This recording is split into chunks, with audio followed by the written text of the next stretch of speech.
It's my first time playing in SoFi, so I'm excited to go back home, and obviously the closest game back home in Bakersfield, so I have a lot of family and friends there, and be excited to be able to play in front of them. No, I mean, they got a good defense. I mean, it's something that we are familiar with. This style of defense is, what our defense has ran the past couple of years, and, I feel like we've played them every year, since I've been here, it feels like. So we've seen them a lot, and, we'll go through the week and put a good plan together. That was Jordan Love talking about being excited of the return home for him. And Matthew, we're excited because he's got a great matchup against the Rams secondary. Yes, Love makes the love list. Very exciting. I wish there was a player named Hate. Where does he hate me when you need him? I was just going to say we had one. Yeah, I know. His name's Tyler Algier. Yeah. Oh, Man, wow. nice. Shots fired. Look, it's a great matchup against the Rams. You mentioned it, Connor. No team allows, they allow touchdown pass, at the second highest rate. One team allows touchdowns at a higher rate than the Rams do. They've also allowed the most touchdowns and the third most yards on deep passes. So Jordan Love, who's third in the NFL in deep ball rate so far this season, looked great in the second half of last week's game. Didn't look great in the first half, but he is, top 3 in terms of percentage of passes thrown, 15 or more air yards down the field. I have Jordan Love at QB4 this week, guys. Should be a big game. Rams secondary is getting a little bit healthier, but still. Yeah, Jordan Love said they're going up against a good defense. They're not. This is a very bad defense. The two worst defenses by EPA per play, and it's not even close. These two teams exist in their own tier. One, your Washington Commanders, who are 32nd and still 3-1 and second favorite in the NFC East, and then second to the Rams in terms of being the second worst. So there's just nothing here. Like, who's the best player in the secondary, Connor? Is it Cam Curl? Yeah, probably I would say Cam yes. Curl. I would say Tre'Davious Cam White just former Commander. It's been over for, unfortunately, he had a great career, Trey White, but he hasn't been the same guy since his injury. Yeah. So, but your guy Brock Purdy, he shows up on the hate list in a top 5 play. 49ers Future MVP? Yes. 49ers have the highest implied team total for week 5. That's what happens when you have the future MVP on your team. Look, the third worst defense in the NFL, the Arizona Cardinals. And I think the key with what Purdy is doing this year, it's completely different to last year, which is strange to see this out of a Shanahan offense, but there's no yak at the moment. There's less yak in this offense than any quarterback has had in the past 20 years.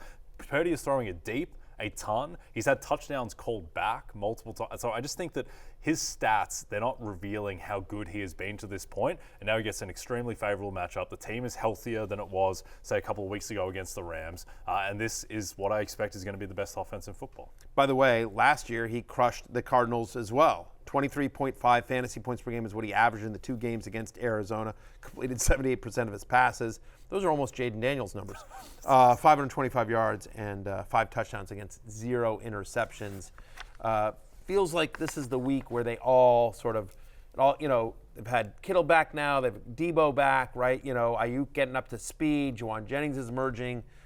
Jordan Mason has cemented his role. This feels like this is a big 49ers week, feels like. Yep. Anyway, he's my QB5, Purdy. Joe Burrow also on the love list. We talked earlier how the Ravens have the best run defense in the NFL. They have one of the worst pass defenses. Yeah, they're more of a pass funnel defense at this point. They're 29th in pass defense compared with just first in run defense for the season as well. It's an over-under of 51. So we expect a lot of points on both sides of the ball here.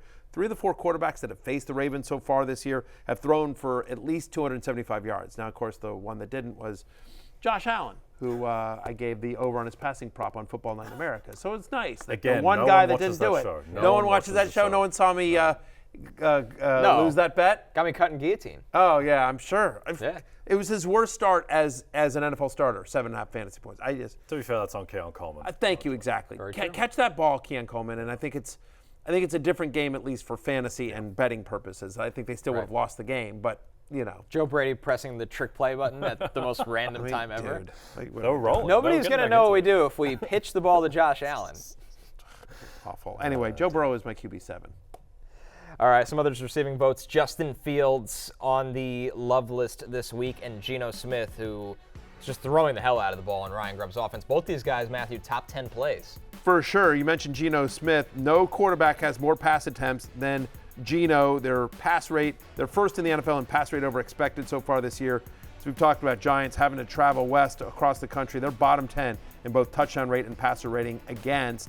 And then Justin Fields now has back-to-back games with a rushing touchdown. He's got 5 goal-to-go rushes over that stretch. Cordero Patterson banged up, Jaylen Warren banged up, And it's worth noting that the Cowboys, Justin Fields is at home as a home favorite. The Cowboys are bottom 5 in terms of most rushing yards and most rushing touchdowns allowed to opposing quarterbacks.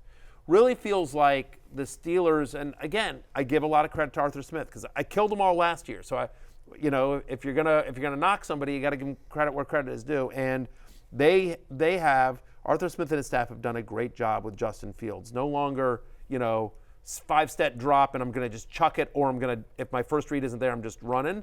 Yep. Like, he's playing within that offense, and they're using his legs smartly, and they're using the passing attack smartly, and they'll take a couple of deep shots, but it's not all just chucking it deep, feels like to me. Thought it was impressive the way that he was able to get them back against the Colts, because it did feel like down 2 scores, can't be running the ball. It felt like Fields dropping back all the time, and they know that he has to throw. But he was able to work through it. Now, I understand the Colts don't have a great defense, but neither do the Cowboys. Right. The Cowboys, DeMarcus Lawrence on IR, Micah Parsons with the high ankle sprain, Deron Bland's been out. So it's not a great defense. It's the 24th ranked defense so far. That has mainly been the issues against the run.